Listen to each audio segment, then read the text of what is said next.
जय हिंद। बिहार की राजनीति में एक बहुत ही बड़ा फेरबदल हो गया है। निर्दलीय उम्मीदवार उन्होंने पार्टी ज्वाइन कर लिया है। ये सच में बिहार की राजनीति में बहुत बड़ा फेरबदल है।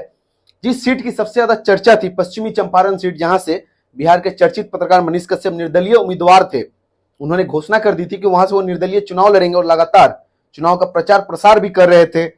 लोगों के बीच जाके लोगों से बातचीत करना, सभी चीज चल रही थी। इसी बीच में एक बहुत बड़ी खबर आ जाती है कि वो अपनी मां के साथ दिल्ली पहुंचते हैं और वहां जाके वो बीजेपी की सदस्यता लेते हैं। इसका मतलब यही है कि वो बीजेपी ज्वाइन कर लेते हैं। हालांकि लोगों को बहुत पहले से ही आशा था, उम्मीद था कि बीजेपी के टिकट से वो लोकसभा इलेक्शन लड़ेंगे, लेकिन कहीं ना कहीं बीजेपी ने उनको टिकट नहीं दिया। और सुनने में तो ये भी आ रहा है कि उनका प्रचार प्रसार देख के शायद बीजेपी का मन पिघल गया, इसीलिए उन्होंने उनको ऑफर कर दिया बीजेपी ज्वाइन करने का। हालांकि मनीष कश्यप से जब इस विषय में बात किया गया तो उन्होंने बोला कि मेरी जब मुसीबत की समय थी, हालांकि वो उस वक्त की बात करें जब उन पे एनएसए लगा था, उस वक्त मनोज तिवारी जो कि दिल्ली से सांसद है बीजेपी के, उन्होंने काफी मदद किया था।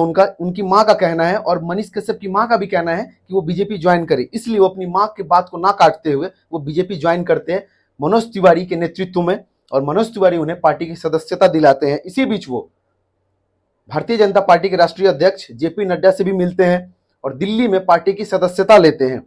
जिसके बाद तरह तरह की अफवाहें उठ रही है कि जो व्यक्ति निर्दलीय उम्मीदवार था वह अचानक से बीजेपी कैसे ज्वाइन कर लेता है।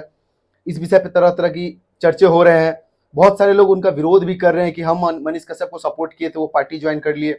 ये अलग औपचारिक बात है, लेकिन मेन मुद्दा यह है कि जब तक आपके पीठ के पीछे कोई झंडा ना होना, आप निर्दलीय उम्मीदवार हैं, आप जीत जाते, सब कुछ कर लेते हैं, लेकिन कहीं ना कहीं परेशानियों का सामना करना ही पड़ेगा आपको। तो शायद ये समस्या उनके सामने आने वाली थी इन फ्यूचर, इसलिए पहले से उन्होंने उसकी तैयारी कर ली और उन्होंने पार्टी का दामन थाम लिया। हालांकि ये चर्चा तो पहले ही से थी कि वो भारतीय जनता पार्टी ज्वाइन करेंगे, पार्टी के टिकट से लोकसभा इलेक्शन लड़ेंगे, लेकिन वो मूवमेंट आया ठीक इलेक्शन से कुछ दिन पहले। अब उनसे जब पूछा जा रहा है वो चुनाव लड़ेंगे या नहीं, तो उन्होंने साफ शब्दों में कहा कि नहीं, मैं अब लोकसभा चुनाव नहीं लड़ूंगा, क्योंकि वो बीजेपी ज्वाइन कर चुके हैं और बीजेपी ने अपना कैंडिडेट दे दिया है पश्चिमी चंपारण में, इसलिए वो चुनाव नहीं लड़ेंगे। अब लोग तरह तरह की बातें कर रहे हैं, तरह तरह के अफवाहें उठा रहे हैं मनीष कश्यप के खिलाफ, लेकिन कहीं ना कहीं अब देखना यह है कि वो पार्टी का दामन थाम लिया। और मनीष कश्यप का हमेशा से नारा था कि वो विकास करेंगे, लोगों के हित में काम करेंगे, भ्रष्टाचार का विरोध करेंगे, भ्रष्टाचारियों के खिलाफ आवाज उठाएंगे। अब देखना यह है कि वो भारतीय जनता पार्टी ज्वाइन करने के बाद क्या उसी जोश और होश में लोगों के बीच जाते हैं, लोगों के समस्याओं को सुनते हैं, समाधान करते हैं, या फिर पार्टी ज्वाइन करने के बाद फिर वो अपनी अलग स्थिति है उसमें अपने आप में गुम हो जाते हैं। ये देखने का विषय है और इस पर सभी की नजर टिकी हुई रहेगी, क्योंकि अब वो निर्दलीय उम्मीदवार थे, उसके बाद फिर से भारतीय जनता पार्टी ज्वाइन कर लिए। हालांकि पार्टी के द्वारा उनको क्या पद दिया जाता है, बिहार में क्या राजनीति की फेरबदल होती है, ये भी है, लेकिन कहीं ना कहीं उनके पार्टी ज्वाइन करने से बीजेपी बिहार में काफी मजबूत अपने आप को महसूस करेगी। कारण क्या है कि वो अकेला व्यक्ति एक लोकसभा से इंडिपेंडेंट खड़ा होता है और पूरा बिहार की राजनीति में ना भूचाल ला देता है। और कहीं ना कहीं ये भूचाल ही वो कारण है कि उसे पार्टी में लाया गया, मनोज तिवारी से बात किया गया, मनोज तिवारी उनसे बात किए, उनको पार्टी की सदस्यता दिलाई गई।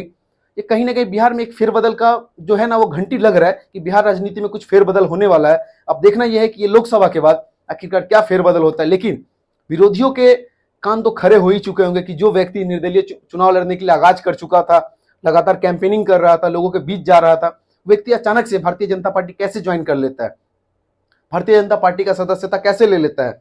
इस विषय पे मनीष कश्यप चर्चा करेंगे ही। खैर, देखने का ये विषय है कि आखिरकार वो पार्टी ज्वाइन करने के बाद फिर से लोगों के बीच उसी हिसाब से जाते हैं या कमी होती है, क्या वो फिर से पत्रकारिता उसी स्पीड में करेंगे या उसमें कमी होगी। और बिहार में उन्होंने जो जो वादे किए हैं लोकसभा इलेक्शन से पहले, जो जनता के बीच जाके वो किए हैं, क्या उस पर वो खड़े हो उतरते हैं? क्योंकि वो बोल रहे हैं कि वो सबसे बड़ा पार्टी ज्वाइन किया, भारतीय जनता पार्टी सबसे बड़ा पार्टी राजनीतिक दल है, उसको वो ज्वाइन किए हैं। तो क्या वो पार्टी ज्वाइन करने के बाद वो लोगों की समस्याओं का समाधान कर पाएंगे या नहीं, ये देखने का विषय है। जय हिंद।